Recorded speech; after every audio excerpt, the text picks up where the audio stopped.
Jamás olvidaré aquel espantoso verano, hace 16 años, en que como un demonio maligno de las moradas de Eblis se propagó el tifus solapadamente por toda Arkham. Muchos recuerdan ese año por dicho azote satánico, ya que un auténtico terror se cernió con membranosas alas sobre los ataúdes amontonados en el cementerio de la Iglesia de Cristo. Sin embargo, hay un horror mayor aún que data de esa época, un horror que solo yo conozco, ahora que Herbert West ya no está en este mundo.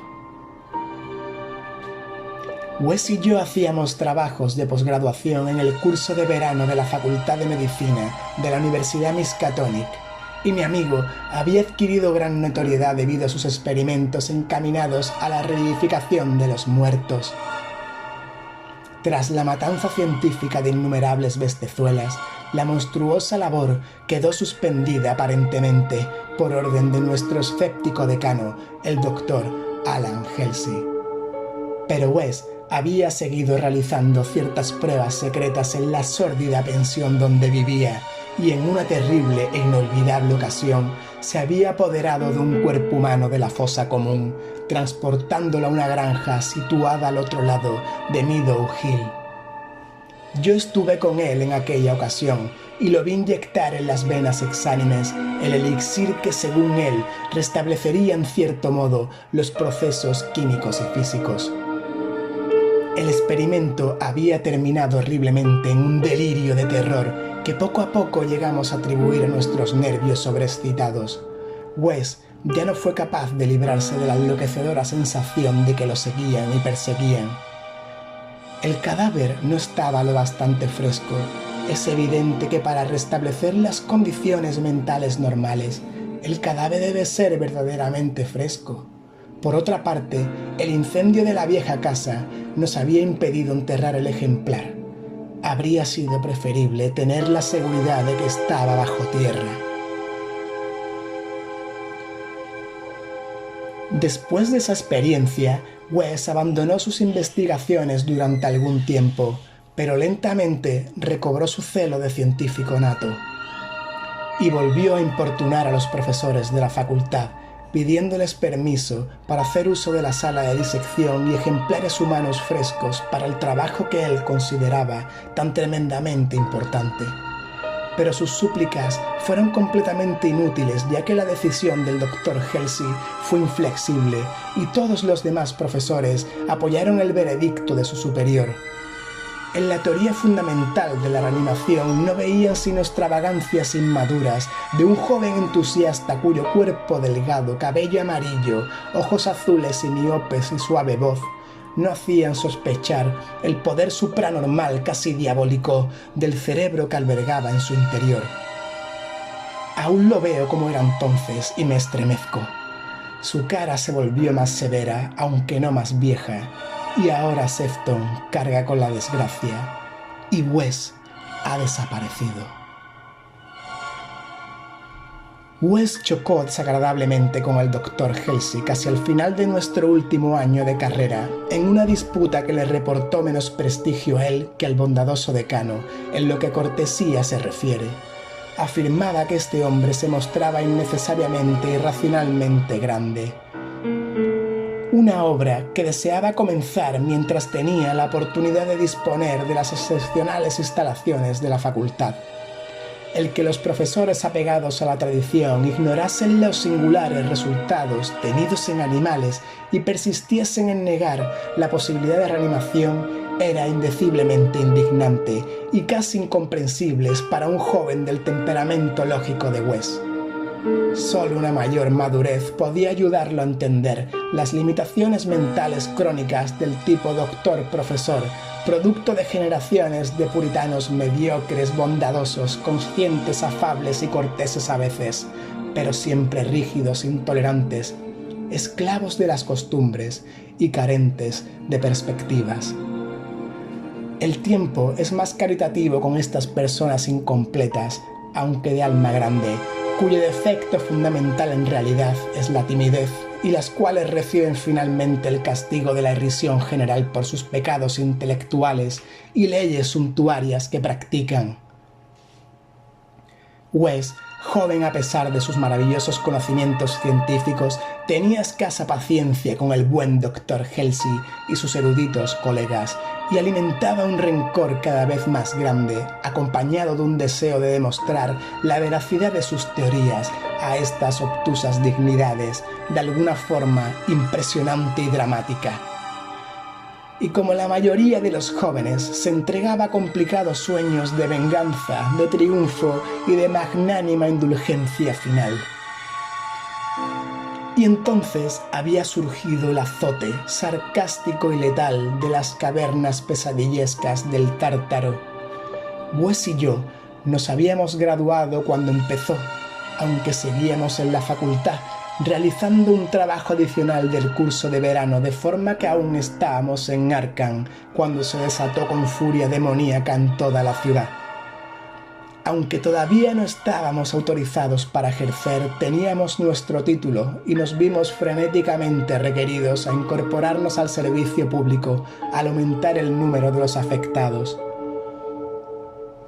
La situación se hizo casi incontrolable y las defunciones se producían con demasiada frecuencia para que las empresas funerarias de la localidad pudieran ocuparse satisfactoriamente de ellas.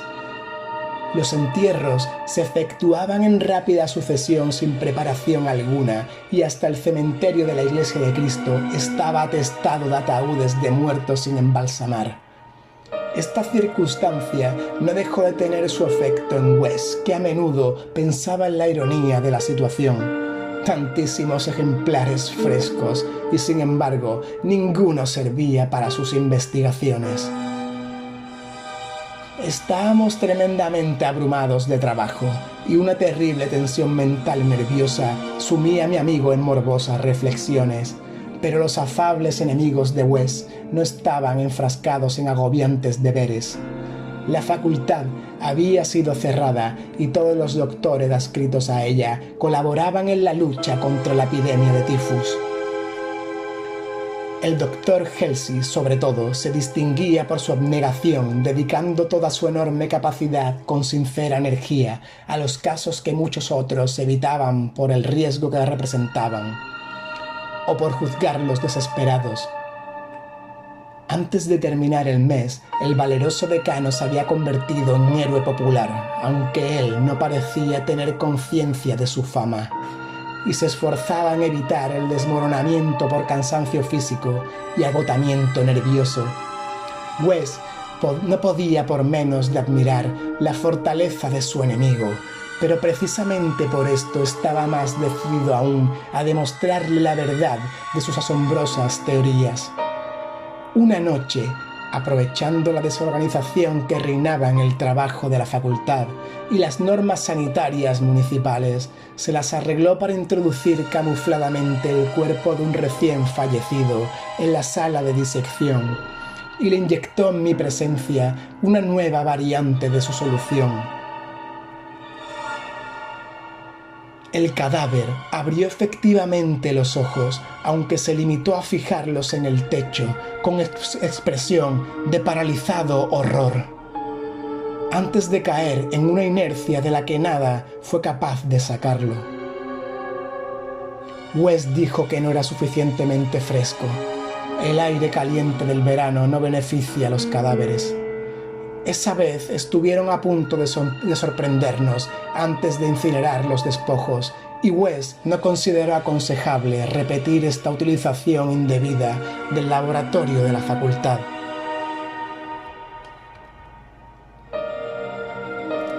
El apogeo de la epidemia tuvo lugar en agosto. Wes y yo estuvimos a punto de sucumbir en cuanto el doctor Halsey falleció el día 14.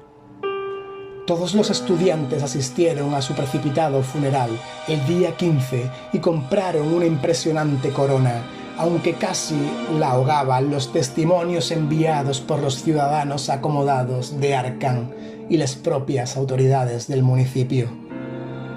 Fue casi un acontecimiento público, dado que el decano había sido un verdadero benefactor para la ciudad.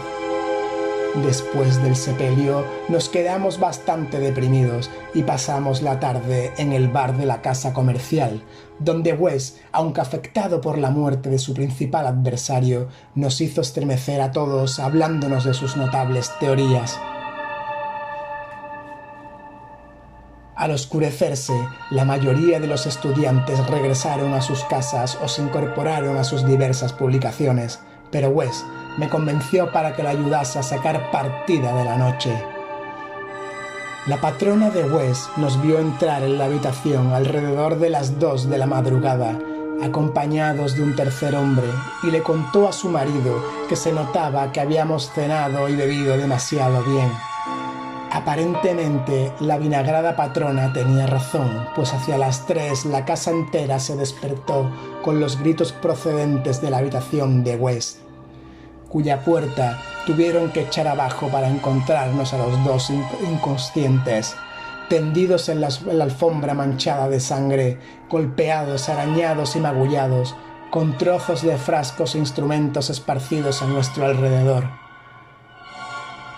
Solo la ventana abierta revelaba que había sido de nuestro asaltante y muchos se preguntaron qué le había ocurrido. Después del tremendo salto que tuvo que dar desde el segundo piso al césped. Encontraron ciertas ropas extrañas en la habitación, pero cuando Wes volvió en sí, explicó que no pertenecían al desconocido, sino que eran muestras recogidas para su análisis bacteriológico, lo cual formaba parte de sus investigaciones sobre la transmisión de enfermedades infecciosas. Ordenó que las quemasen inmediatamente en la amplia chimenea. Ante la policía, declaramos ignorar por completo la identidad del hombre que había estado con nosotros. Wes explicó con nerviosismo que se trataba de un extranjero afable al que habíamos conocido en un bar de la ciudad que no recordábamos. Habíamos pasado un rato alegres y Wes y yo no queríamos que detuviesen a nuestro belicoso compañero.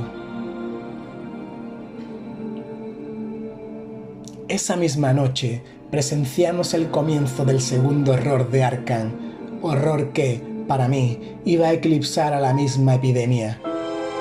El cementerio de la Iglesia de Cristo fue escenario de un horrible asesinato. Un vigilante había muerto a arañazos, no solo de manera indescriptiblemente espantosa, sino que había dudas de que el agresor fuese un ser humano. La víctima había sido vista con vida bastante después de la medianoche, descubriéndose el incalificable hecho al amanecer.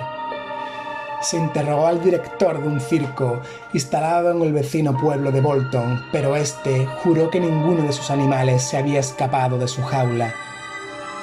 Quienes encontraron el cadáver observaron un rastro de sangre que conducía a la tumba reciente, en cuyo cemento había un pequeño charco rojo, justo delante de la entrada. Otro rastro más pequeño se alejaba en dirección al bosque, pero se perdía enseguida. A la noche siguiente los demonios danzaron sobre los tejados de Arkham y una desenfrenada locura aulló en el viento. Por la enfebrecida ciudad anduvo suelta una maldición de la que unos dijeron que era más grande que la peste y otros murmuraban que era el espíritu encarnado del mismo mal. Un ser abominable penetró en 8 casas sembrando la muerte roja a su paso, dejando atrás el mudo y sádico monstruo, un total de 17 cadáveres y huyendo después. Algunas personas que llegaron a verlo en la oscuridad dijeron que era blanco y como un mono malformado o monstruo antropomorfo. No había dejado entero a nadie de cuantos había atacado, ya que a veces había sentido hambre. El número de víctimas ascendía a 14. A las otras 3 las había encontrado ya muertas al irrumpir en sus casas víctimas de la enfermedad.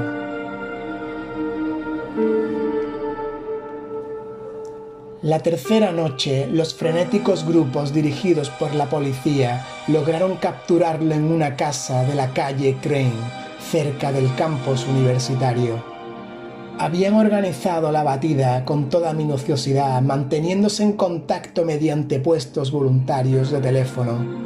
y cuando alguien del distrito de la universidad informó que había oído arañar en una ventana cerrada, desplegaron inmediatamente la red. Debido a las precauciones y la alarma general, no hubo más que otras 2 víctimas y la captura se efectuó sin más accidentes. La criatura fue detenida finalmente por una bala, aunque no acabó con su vida, y fue trasladada al hospital local en medio del furor y la abominación generales, porque aquel ser había sido humano. Esto quedó claro a pesar de sus ojos repugnantes, su mutismo simiesco y su salvajismo demoníaco. Le vendaron la herida y lo trasladaron al manicomio de Sefton, donde estuvo golpeándose la cabeza contra las paredes de una celda acolchada durante 16 años. Hasta un reciente accidente, a causa del cual escapó en circunstancias de las cuales a nadie le gusta hablar. Lo que más me repugnó a quienes lo atraparon en Arkham fue que al limpiar la cara a la monstruosa criatura, observaron en ella una semejanza increíble y burlesca con un mártir sabio y abnegado, al que habían enterrado hacía 3 días, el difunto Dr. Alan Halsey, benefactor público y decano de la Facultad de Medicina de la Universidad Miskatonic. Para el desaparecido Herbert West y para mí, la repugnancia y el horror fueron indecibles. Aún me estremezco esta noche mientras pienso en todo ello y tiemblo más aún de lo que temblé aquella mañana en que West murmuró entre sus vendajes: «Maldita sea, no estaba bastante fresco».